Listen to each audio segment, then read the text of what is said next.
Hello everyone, welcome back to YouTube channel English honours hub. आज की video में हम हिंदी ख का चैप्टर नंबर 2 करने जा रहे हैं, जनसंचार माध्यम और रचनात्मक लेखन। पार्ट 1 ऑलरेडी अपलोडेड है, आप देख सकते हैं।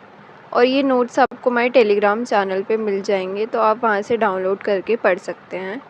तो स्टार्ट करते हैं अपनी वीडियो। जनसंचार के माध्यम और रचनात्मकता।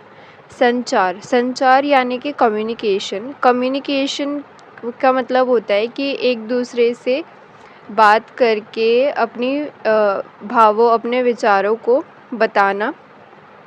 और कम्युनिकेशन करने के काफ़ी सारे मीडियम हो सकते हैं और ये मीडियम काफ़ी ज़्यादा इम्पॉर्टेंट होते हैं और इन मीडियम्स को संदेश कहा जाता है। आज के टाइम पे टेक्नोलॉजी काफ़ी ज़्यादा एडवांस हो चुकी है, जिसकी वजह से हमारे पास काफ़ी सारे मीडियम्स आ चुके हैं कम्युनिकेशन करने के, जैसे कि internet, social media, print media, television etcetera. इन माध्यमों के ज़रिए हम दुनिया भर में अपनी बात कह सकते हैं और एक दूसरे से जुड़ सकते हैं। आज इंटरनेट की वजह से हम वर्ल्ड में किसी से भी कांटेक्ट कर सकते हैं, किसी से भी बात कर सकते हैं और अलग अलग देशों की खबरें पा सकते हैं। लेकिन हमें इसमें थोड़ा कॉशियस भी रहना पड़ता है, क्योंकि कभी कभार क्या होता है कि मिस इन्फॉर्मेशन जल्दी फैल जाती है, गलत सूचनाएं काफ़ी ज़्यादा फैल जाती है, जिससे कि लोगों को गलत जानकारी मिल सकती है। तो हमें ध्यान देना चाहिए कि हम सही सूचना को ही एक दूसरे से मतलब बताएं।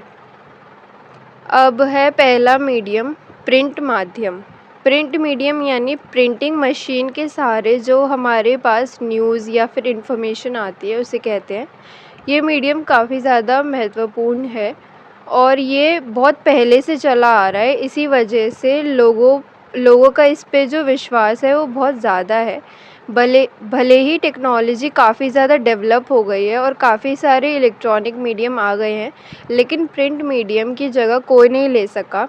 आज भी समाचार पत्र, पत्रिकाएं, पुस्तकें, इश्तिहार और पर्चे, ये सब पहले जैसे ही बिक रहे हैं और मोस्ट इम्पॉर्टेंट न्यूज़ इन्फॉर्मेशन इससे ज़्यादा से ज़्यादा लोगों तक पहुंच पाती है मुद्रण के सहारे। मुद्रण यानी कि प्रिंटिंग का यूज़ करके न्यूज़ और इम्पॉर्टेंट इन्फॉर्मेशन लोगों तक पहुंच पाती है।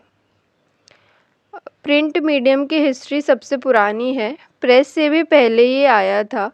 प्रिंटिंग प्रेस का इन्वेंशन गुटेनबर्ग ने किया 15वीं शताब्दी में। उसके बाद से ही ये मीडियम पूरे वर्ल्ड में फैला और आज के टाइम में इसकी इम्पोर्टेंस और भी ज़्यादा बढ़ गई है और इसकी मदद से हम पूरे वर्ल्ड की जानकारी प्राप्त कर सकते हैं। बुक्स हो गए, न्यूज़पेपर हो गए, ये सारे काफ़ी ज़्यादा यूज़फुल होते हैं जानकारी पाने के लिए। और कहते भी है ना कि books is our best friend. लोग तो हमारा काट के चले जाते हैं, लेकिन बुक्स अपना रंग नहीं बदलती हैं। इसीलिए हमें लोगों से ज़्यादा बुक्स को प्यार करना चाहिए। खैर छोड़ो, हम अपने टॉपिक पे आते हैं वापस। यूरोप में 14th सेंचुरी में रिलीजियस बुक्स की काफ़ी ज़्यादा डिमांड बढ़ गई, यानी कि धार्मिक पुस्तकें, जिसकी वजह से गुटेनबर्ग ने प्रिंटिंग मशीन का आविष्कार किया। इसके बाद से ही बुक्स की जो पॉपुलैरिटी है वो बहुत तेज़ी से बढ़ने लगी और बुक्स के थ्रू लोगों को अलग अलग विषयों पर जानकारी मिल सकती थी, यानी नॉलेज मिल पाती थी उन्हें। अगर बुक्स पब्लिश ही नहीं होती तो मानो जैसे हस्तलिखित परंपरा तो बिल्कुल ख़त्म ही हो जाती। फिर इश्तिहार या विज्ञापन, ये भी बहुत महत्वपूर्ण माध्यम है। इससे इश्तिहार के थ्रू, मतलब एडवर्टीज़मेंट के थ्रू ज़्यादातर लोगों तक जानकारी पहुंचाई जा सकती है और इसे आम आदमी भी छपवा सकता है, वो भी निःशुल्क में, मतलब उसे बिल्कुल पैसे नहीं देने पड़ते, फ्री में छप जाते हैं। इसीलिए ये बहुत ज़्यादा पॉपुलर भी है। पर्चे भी बहुत महत्वपूर्ण है। पर्चे के थ्रू हम किसी भी कार्यक्रम या सूचना को लोगों तक पहुंचा सकते हैं और यह पर्चे समाचार पत्रों तक पहुंचाए जाते हैं और फिर इसे समाचार के रूप में लोगों तक पहुंचाया जाता है। यही सारे तरीके हैं जिससे प्रिंट माध्यम के द्वारा सरलता के साथ लोगों तक इन्फॉर्मेशन पहुंचाई जाती है। अब नेक्स्ट है इलेक्ट्रॉनिक माध्यम। रेडियो और टेलीविज़न जैसे उपकरणों के आने के बाद कम्युनिकेशन बहुत ही आसान हो गया और जो संचार है मतलब कम्युनिकेशन के अंदर एक रेवोल्यूशन आया।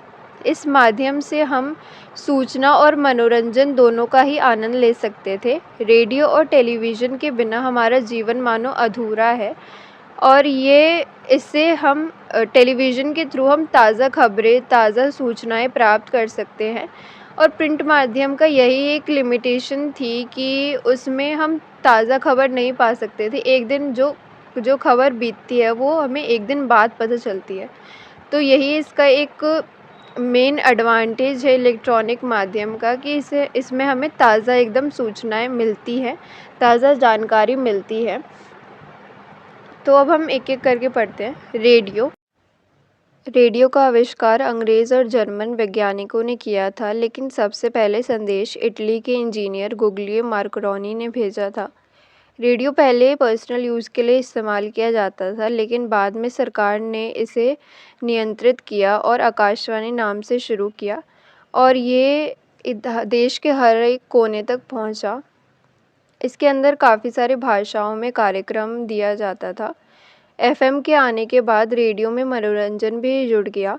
एफ़एम तकनीक ने आवाज़ को और ज़्यादा स्पष्ट कर दिया। आज रेडियो और टेलीविज़न दोनों ही बहुत इम्पोर्टेंट माध्यम है, जो हमें सूचना, मनोरंजन, शिक्षा तीनों ही प्रदान करते हैं।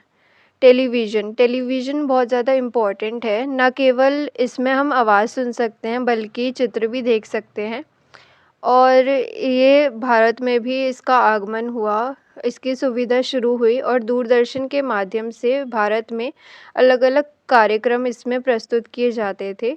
आजकल भारत में टेलीविज़न की बहुत सारे विकल्प है, यानी समाचार, खेल, विज्ञापन और मनोरंजन संबंधित काफ़ी सारे अलग-अलग चैनल होते हैं, जो आपका मन करे वो चैनल आप देख सकते हैं।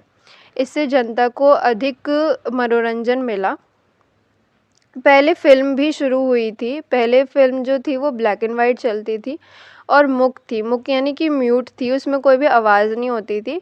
बट आज के टाइम पे रंगीन फ़िल्में देखने को मिलती है और आवाज़ भी होती है, गाने भी होते हैं फ़िल्मों के बीच में। अब है वीडियो पत्रकारिता। वीडियो पत्रकारिता मतलब कि वीडियो के माध्यम से जब हम न्यूज़ या कोई भी इन्फॉर्मेशन लोगों तक पहुंचाते हैं, तो उसे वीडियो पत्रकारिता कहते हैं। और हम कैमरा, कंप्यूटर, इंटरनेट, वीसीआर इन सब का इस्तेमाल करके वीडियो बना सकते हैं और लोगों तक अवेयरनेस पहुंचा सकते हैं। अब नेक्स्ट है कंप्यूटर। कंप्यूटर भी बहुत ज़्यादा इम्पॉर्टेंट है। इससे हम बहुत जल्दी कुछ भी गिनती कर सकते हैं। सोशल मीडिया, ईमेल, ई-कॉमर्स और अन्य इंटरनेट सेवाओं की सहायता से हम बहुत कुछ कर सकते हैं। इंटरनेट के बिना हमारा जीवन अधूरा है। अब हर कोई इंटरनेट का इस्तेमाल करता है, चाहे वह किसी भी क्षेत्र से हो। यह आसान और तेज़ी से सूचना प्राप्त करने के लिए बहुत ही महत्वपूर्ण है। मतलब हम इससे कंप्यूटर के माध्यम से बहुत ही आसानी से और बहुत ही तेज़ी से कोई भी सूचना प्राप्त कर सकते हैं। अब नेक्स्ट है बाहरी संचार माध्यम। इसका मतलब है कि मेलों में नुक्कड़ नाटक बहुत इम्पोर्टेंट रोल प्ले करते हैं। इन नाटक्स के थ्रू सोसाइटी में जितनी भी प्रॉब्लम्स चल रही है उन्हें बताया जाता है और लोगों को अवेयर किया जाता है। इन प्रॉब्लम से कैसे डील करें वो सब बताया जाता है। इसे परफॉर्म करने के लिए बड़ी सी जगह की ज़रूरत पड़ती है और नुक्कड़ नाटक आज भी बहुत लोकप्रिय है, आज भी बहुत पसंद किया जाता है और परफॉर्म भी किया जाता है। नेक्स्ट है जनसंचार माध्यमों में हिंदी भाषा। लिखना और पढ़ना दोनों ही बहुत इम्पॉर्टेंट है। लेखन का मतलब है कि अपने विचारों को रिटन फॉर्म में प्रस्तुत करना, जिससे बाकी लोग पढ़ सकें। और लेखन करते हुए हमें टाइम मिल जाता है कि हम सही से अपने विचारों को सरलता के साथ प्रस्तुत कर पाएँ। वहीं पढ़ना भी एक महत्वपूर्ण कला है। उसके अंदर हम लोगों का वर्क पढ़ते हैं और समझने की कोशिश करते हैं, जिससे हमारा ज्ञान बढ़ता है। तो इस तरह से लेखन और पढ़ना दोनों ही बहुत महत्वपूर्ण है अपनी नॉलेज को बढ़ाने के लिए। लेखन की कला सीखने के लिए हमें निरंतर प्रैक्टिस करनी पड़ती है, वहीं पढ़ने की कला सीखने के लिए हमें निरंतर पढ़ने की आदत डालनी पड़ती है। इससे हमारा ज्ञान और बुद्धि दोनों ही बढ़ता है। अब है सहज बोध। सहज बोध का मतलब होता है कि भाषा का सरल होना। भाषा सरल होनी चाहिए, क्योंकि अगर पढ़ने वालों को समझ ही नहीं आएगी कि इसमें लिखा क्या है, तो उन्हें ना ही पसंद आएगा और ना ही उनको ज्ञान की प्राप्ति होगी। और शब्दों का सही चयन करना भी बहुत इम्पोर्टेंट है। कुछ लेखक क्या करते हैं कि वो बहुत डिफ़िकल्ट वर्ड्स डाल देते हैं, जिससे कि लोग पढ़ ही नहीं पाते हैं उनका वर्क, और ना ही जो रियल मीनिंग है वो समझ पाते हैं। तो इसीलिए एक लेखक के लिए ये बहुत ज़रूरी होता है कि वह अपने वर्ड्स बहुत ही केयरफुली चूज़ करे, जिससे कि उसका मीनिंग पढ़ने वाला निकाल पाए। और रेडियो और टेलीविज़न के लेखकों को तो ख़ासकर इसमें ध्यान रखना चाहिए कि वह ऐसे ही शब्द चुनें जिससे कि ज़्यादातर लोगों तक उनकी बात पहुंच पाए और ज़्यादातर लोगों का मनोरंजन और ज्ञान बढ़ पाए। अब है मानकीकरण। मानकीकरण यानी कि जनसंचार में भाषा का मानक होना भी बहुत ज़रूरी है। मानक यानी स्टैंडर्ड होना भी बहुत ज़रूरी है, और ये मानकता 4 पक्षों पर आधारित होती है। पहला है मानक वर्तनी, यानी कि इसके अंदर स्पेलिंग मिस्टेक नहीं होनी चाहिए, स्पेलिंग एकदम करेक्ट होनी चाहिए। मानक लिपि, यानी कि पूरे लेखन में सिर्फ एक ही लिपि का इस्तेमाल किया जाना चाहिए। अगर हम हिंदी में लिख रहे हैं तो देवनागरी लिपि यूज़ होनी चाहिए। मानक व्याकरण, यानी कि कोई भी ग्रामर मिस्टेक नहीं होनी चाहिए। मानक उच्चारण, और शब्दों को सही ढंग से उच्चारित करना चाहिए। इन चारों पक्षों का पालन करके हम जनसंचार को सही और स्पष्ट संदेश पहुंचा सकते हैं और अच्छे से समझा जा सकता है। पिछले कुछ सालों से हिंदी के समाचार पत्र और पत्रिकाओं के लेखकों पर अंग्रेजी का प्रभाव पड़ रहा है, और इस प्रभाव के कारण हिंदी के पूर्ण विराम की जगह अंग्रेज़ी के पूर्ण विराम यानी डॉट का प्रयोग किया जाता है, जो कि ग्रामेटिकली बिल्कुल गलत है। लेखक को विराम चिन्ह के बारे में पूरी नॉलेज होनी चाहिए, जैसे पूर्ण विराम, अल्प विराम, अर्ध विराम, और उन्हें ग्रामर पता होनी चाहिए, क्योंकि बिना सही विराम के पाठक को सही अर्थ समझने में परेशानी हो सकती है। इसके अलावा रेडियो और टेलीविज़न के जो उद्घोषक होते हैं, यानी कि जो कमेंट्री करते हैं, जो बताते हैं, उनका उच्चारण भी एकदम सही होना चाहिए। उच्चारण यानी प्रोनंसिएशन एकदम करेक्ट होना चाहिए। वो कोई भी कुछ शब्द वो गलत प्रोनाउंस ना कर दे, उससे लोग गलत समझ सकते हैं, उसका गलत मीनिंग निकाल सकते हैं। कई बार क्या होता है कि लेखक के वर्क्स में भी त्रुटियाँ यानी कि गलतियाँ हो जाती है, तो इसीलिए लेखक के लिए इम्पॉर्टेंट है कि उसे ग्रामर की फुल नॉलेज होनी चाहिए। कई बार कार्यक्रमों में जो उद्घोषक होता है वो नए शब्द बोल देता है, जिससे कि वहाँ पे जो मौजूद लोग होते हैं वो उसको समझ नहीं पाते हैं। तो उद्घोषक के लिए भी इम्पॉर्टेंट है कि वो सही शब्दों का चयन करे। अब नेक्स्ट है दृष्टात्मकता। इसका मतलब होता है कि जब हम पढ़ते हैं कोई भी चीज़, तो पढ़ते वक्त हमें हमारे दिमाग में उस चीज़ की इमेज बननी चाहिए। तो जनसंचार में भाषा का दृश्यात्मक होना बहुत इम्पोर्टेंट है। जब पाठक पढ़ते या फिर श्रोता सुनते हैं तो उसे उस समय उन घटनाओं की उनके दिमाग में छवियाँ बननी चाहिए, तभी भाषा सार्थक होती है। लेखकों को सही शब्द यूज़ करना चाहिए, जिससे कि लोग जब पढ़ें उसे तो उनके दिमाग में छवियाँ बने।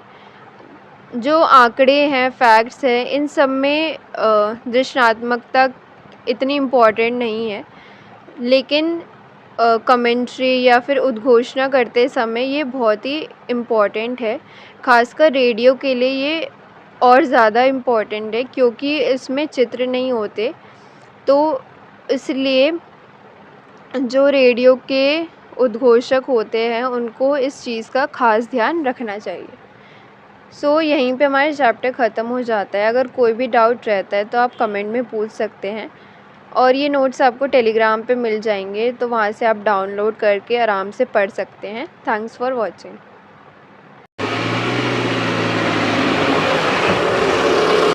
खत्म। Bye bye, tata, good bye.